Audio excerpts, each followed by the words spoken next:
রাজধানীর আইন শৃঙ্খলা পরিস্থিতি ও ফ্যাসিবাদ বিরোধী মিছিল সমাবেশের খবর জানাতে ধানমন্ডি থেকে সরাসরি যোগ দিচ্ছেন সহকর্মী ইকবাল অনিক এবং নয়াপল্টন থেকে জান্নাতুল মোহনা। শুরুতেই চলে যাচ্ছি অনিকের কাছে।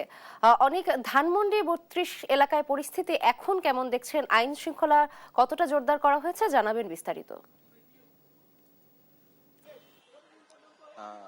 আজকে কার্যক্রম নিষিদ্ধ দল আওয়ামী লীগের ৭৭তম প্রতিষ্ঠা বার্ষিকী উপলক্ষে রাজধানীর ধানমন্ডি ৩২ নম্বর এলাকায় আইন শৃঙ্খলা বাহিনী নিশ্চিদ্র নিরাপত্তা ব্যবস্থা গ্রহণ করেছে। আমরা এই মুহূর্তে যদি দেখাই যে ধানমন্ডি ৩২ নম্বরে যে কার্যক্রম নিষিদ্ধ যে দল, তাদের যাতে কোনো ধরনের নেতাকর্মীরা এখানে অবস্থান নিয়ে মিছিল সমাবেশ করতে না পারে, সেজন্য আইন শৃঙ্খলা বাহিনী সজাগ রয়েছেন এবং সচেষ্ট রয়েছেন। এর আগে কিন্তু গতকাল থেকে রাজধানী সহ বিভিন্ন স্থানে সারা দেশেই কিন্তু হয়েছে এবং বিভিন্ন স্থানে কিন্তু চেকপোস্ট বসানো হয়েছে। আজকে কিন্তু সকাল পর্যন্ত বা এখন পর্যন্ত কিন্তু রাজধানীর বিভিন্ন স্থানে কিন্তু চেকপোস্ট অব্যাহত আছে, কারণ যাতে এই 23 তারিখকে কেন্দ্র করে কিন্তু তারা গেল কয়েকদিন ধরে ফেসবুকের মাধ্যমে বা অন্যান্য সামাজিক যোগাযোগ মাধ্যমে তারা উস্কানিমূলক বক্তব্য দিয়ে আসছিল এবং তারা এই নাশকতা করার চেষ্টা চালাচ্ছিল। তারই প্রেক্ষিতে কিন্তু আইন শৃঙ্খলা বাহিনীর বা প্রশাসনের পক্ষ থেকে কিন্তু তৎপরতা বাড়ানো হয়েছে এবং সারা দেশে কিন্তু প্রায় 18,000, রাজধানীতেই 18,000 পুলিশ সদস্য মোতায়েন করা হয়েছে এবং সেনাবাহিনী রাজধানী ঢাকা সহ 6টি জেলায় কিন্তু সেনাবাহিনীর সদস্যদের মোতায়েন করা হয়েছে, যাতে কোনো ধরনের অপ্রীতিকর ঘটনা না ঘটে। এবং আমরা একটি বিষয় যদি বলে রাখি, সকাল 9টার দিকে এই 32 নম্বরে আওয়ামী লীগ বিরোধী বা নিষিদ্ধ যে কার্যক্রম নিষিদ্ধ দলের যে বিরোধী মিছিল জামাত একটি মিছিল করেছে। মিছিল শেষে তারা কিন্তু একটি ছোট সমাবেশ করেছে। সেই সমাবেশের স্থল থেকে সাংবাদিকদের সঙ্গে তাদের কথা কাটাকাটি হয়। এক পর্যায়ে কিন্তু সাংবাদিকদের উপর তারা হামলা চালায়। এতে কিন্তু বেশ কয়েকজন সাংবাদিক আহত হয়েছেন, একজনকে গুরুতর অবস্থায় কিন্তু হাসপাতালে ভর্তি করা হয়েছে। আরেকটি বিষয় যে এর পরপরই কিন্তু জামাতের পক্ষ থেকে যে নেতাকর্মীরা এখানে অবস্থান নিয়েছিলেন, তাদের একজন কিন্তু এই ঘটনার প্রেক্ষিতে দুঃখ প্রকাশ করেছেন। তারা বলেছেন এটি একটি অনাকাঙ্ক্ষিত ঘটনা এবং এর পেছনে তৃতীয় কোনো শক্তি বা তৃতীয় কোনো পক্ষ জড়িত থাকতে পারে বলে তারা দাবি করেছেন। যে এই ঘটনাটি ঘটেছে এর কারণে তারা কিন্তু দুঃখ প্রকাশ করেছেন এবং তারই প্রেক্ষিতে কিন্তু সাংবাদিকদের মাঝে এক ধরনের ক্ষোভের সৃষ্টি হয়েছিল। তারা কেন সাংবাদিক দায়িত্বরত অবস্থায় তারা হামলা চালিয়েছেন তারা কিন্তু বলেছেন।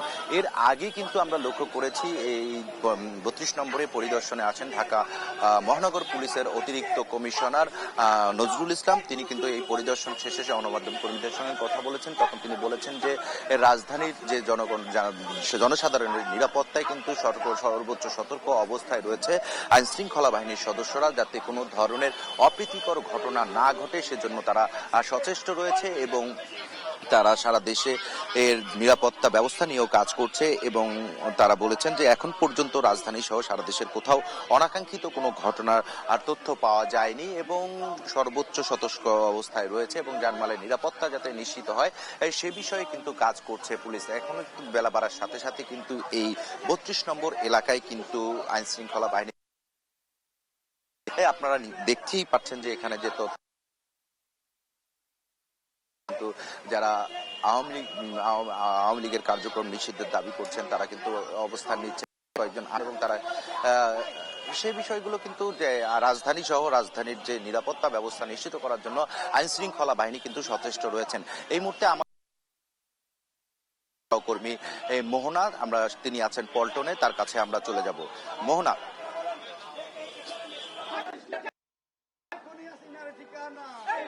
ইকবাল অনেক যেমনটা বলছিলেন যে কার্যক্রম নিষিদ্ধ আওয়ামী লীগের প্রতিষ্ঠা বার্ষিকী উপলক্ষে সারা রাজধানী সহ সারা দেশে আইন শৃঙ্খলা বাহিনী যেমন তৎপর রয়েছে, সকাল থেকে করছি বাংলাদেশ জাতীয়তাবাদী দল বিএনপির কেন্দ্রীয় কার্যালয়ের সামনে এবং আমরা দেখছি যে বিএনপির নেতাকর্মীরাও সেখানে শক্ত অবস্থানে আছেন। আমরা আপনাদের সেই চিত্রটা দেখাতে চাচ্ছি যে সকালে আমরা দেখেছি যে বিএনপি মহাসচিব রুহুল কবির রেজভীর নেতৃত্বে বাংলাদেশ জাতীয়তাবাদী যুবদল এবং ছাত্রদল একটি মিছিল করে। সেই মিছিলটি বিজয়নগর হয়ে সেই মিছিলটি ফকিরাপুর হয়ে শেষ হয় বাংলাদেশ জাতীয়তাবাদী দল বিএনপি প্রধান কার্যালয়ের সামনে এবং এরপরে দেখি যে আমরা এখানে সতর্ক অবস্থানে আছেন। সেখান থেকে রুহুল কবির রেজভী বারবার তাদের নেতাকর্মীদের বলেছেন যে ফ্যাসিবাদ এখনো তৎপর হয়ে আছে এবং ফ্যাসিবাদ এখনো ষড়যন্ত্র চালিয়ে যাচ্ছে দেশকে অস্থিতিশীল করার জন্য। আমরা একটু নেতাকর্মী আপনাদের সাথে কথা বলবো, আমরা একটু জানতে চাইবো আপনাদের কাছে, আপনারা একটু আমাদেরকে সারা দেশেও কি আপনাদের এই সতর্ক অবস্থান আছেন নাকি কেবল এই কার্যালয়ের সামনে আপনারা অবস্থান করছেন? ধন্যবাদ আপনাকে।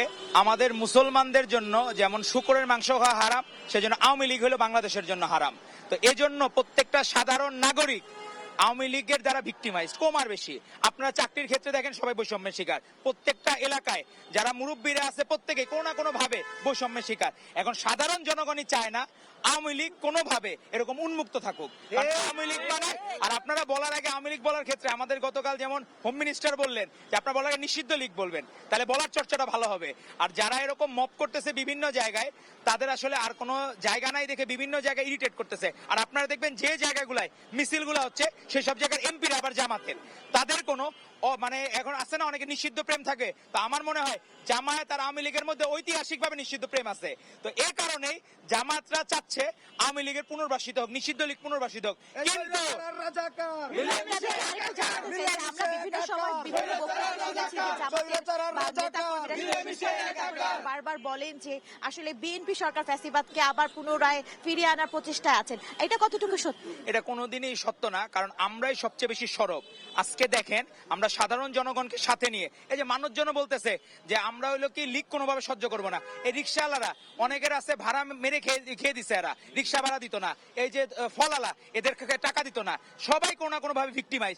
সাধারণ মানুষজনই চায় না যে কোনোভাবে নিষিদ্ধ লীগ ফেরত আসুক। আর বিএনপি সবচেয়ে কঠোর অবস্থানে, মানুষের জনগণের ভাষা, সাধারণ জনগণের ভাষা সব সময় বিএনপির মুখ দিয়ে প্রতিধ্বনিত হয়। তো এই জন্য এখানে কোনোভাবে সুযোগ নাই ফ্যাসিস্ট লীগ বা আমাদের যেহেতু আমরা ছাত্রদল করি, আমরা যেহেতু ছাত্র সংগঠন, সেক্ষেত্রে নিষিদ্ধ ছাত্রলীগের কোনো সুযোগ নাই পুনর্বাসিত হওয়ার। ধন্যবাদ।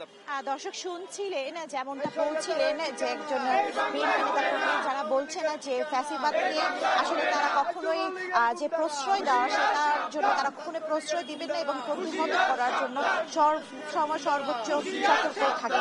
তো এই ছিল বিএনপির প্রধান কার্যালয়ের সামনে থেকে সর্বশেষ। অনিক এবং মোহনা, ধন্যবাদ আপনাদেরকে। দর্শক, আপনারা শুনছিলেন ধানমন্ডি 32 এবং নয়াপল্টনের বর্তমান পরিস্থিতি সম্পর্কে। এবার শাহবাগের পরিস্থিতি জানাতে আমাদের সাথে যুক্ত হচ্ছেন সহকর্মী ইউসুফ। ইউসুফ, শাহবাগে কেমন দেখছেন? সেখানে আইন শৃঙ্খলার কোনো ঘাটতি আছে কিনা, নজরদারি কেমন হয়েছে, জানাবেন বিস্তারিত।